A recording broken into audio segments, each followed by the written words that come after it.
कर। अभी हमारे साथ में ये रायपुर हथरू जो गाड़ी चलती है डेली, तो वो ही गांव के रायपुर और हथरू के हमारे सामने भैया खड़े हैं।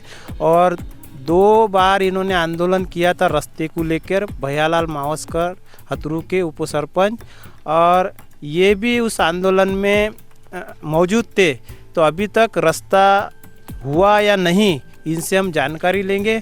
भैया आप बताइए कि रास्ता आपका 1 तारीख को बोल रहे थे प्रशासन की ओर से, लेकिन वो रास्ता हुआ या नहीं, और क्या प्रोग्रेस चल रहा है उधर रास्ते के बारे में? ठीक है भैया, अच्छे हो गए आप मुझे से थोड़ा सा जानकारी लिए। तो ये हमने सरकार को 2 बार हमने आंदोलन करके हमारे गांव के समस्या के लिए एक वो उसमें एक शिक्षण विभाग आ गया, एक पीएससी आ गया और एक आरोग्य आ गया। तो ऐसा तीनों चीज़ें और गांव के जो लोगों के समस्या है एकदम इतना कठिन समस्या है कि रोड अभी तक के तैयार नहीं हुआ। हम आंदोलन किए फिर भी कोई शासन का कोई इसमें ध्यान नहीं है। और हमारे इधर के जो कर्मचारी है, विद्यार्थी, वो के बहुत परेशानी चल रही है। तो हमारे को रोड जो मंजूरत करके दिया, खाली जगह उद्घाटन करे राजकुमार पटेल और नवनीत राणा। तो उद्घाटन करने के बावजूद अब उद्घाटन में ऐसा होना था कि काम चालू हो जाने को होना था, जब भी उद्घाटन होने को होना था। लेकिन अभी उद्घाटन खाली जगह उद्घाटन करे, उसमें कुछ भी नहीं उसमें रिजल्ट। और अभी कुछ दिनों में अभी आचार संहिता लग गया। आचार संहिता लगने के बाद तो वो तो होता ही नहीं, उसके बाद में और बोलेंगे कि फॉरेस्ट के एनओसी खत्म हो गया। तो भूमि पूजन के मतलब क्या आ गया उसमें?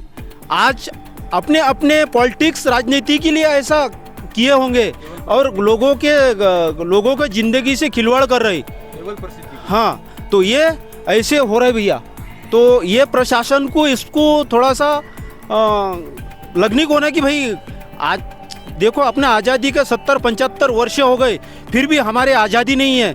हिंदुस्तान के अंदर अलग अलग भाग बना रहे ये राजनीतिक, उसी की वजह से हमारे को इतना तकलीफ हो रहा है। और तकलीफ इतने हो रहा है कि हमारे जो बीमारी वाले सरकारी अस्पताल में टाइम पे पहुंचता नहीं, और डिलीवरी जो पेशेंट है वो भी आधे रास्ते में डिलीवरी जो हो जाता। ऐसा कंडीशन होते हुए हम बहुत साल हो गए। सरकार तो आप ही चुन रहे ना। सरकार हम चुन रहे, ये बात सही है, सरकार हम चुन रहे, लेकिन सरकार के तरफ हमारे तरफ ध्यान नहीं है ना।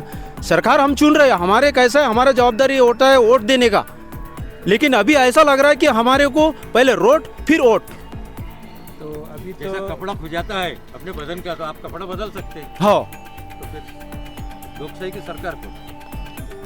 तो अभी जो 24 तारीख को घटना हुई, 2 महिलाएं गुजरी, तो उसके बारे में भी आप बताओ सरकार को। क्या आप मांग करेंगे कि रोड के बारे में या गार्ड्स लगना चाहिए क्या? भैया देखो, इसमें सरकार ये ध्यान रखने को ना कि सबसे पहले अभी ये रोड है धारनी और परतड़ा रोड सिंगल रोड है। सिंगल रोड है, इसी को बड़ी गाड़ी कभी आ गया तो छोटी गाड़ी के लिए बिल्कुल ओवरटेक करने का या कहीं साइड में दबाने का जगह नहीं है। तो ये रोड थोड़ा सा रुंदीकरण भी हो जाने को ना, और उसमें जो घाट्स है घाट में, तो वो घाट्स भी बनना चाहिए। वो लगना चाहिए। और जहाँ पे पुल वगैरह बहुत पुराने कई ज़माने से ब्रिटिश के ज़माने के पुल है, वो पुल भी बनना चाहिए। ये हमारे जैसा लोगों की इच्छा है ये। और दुर्घटना सबसे ज़्यादा है बोले तो धारनी और परतौड़ा रोड में दुर्घटना हो रही।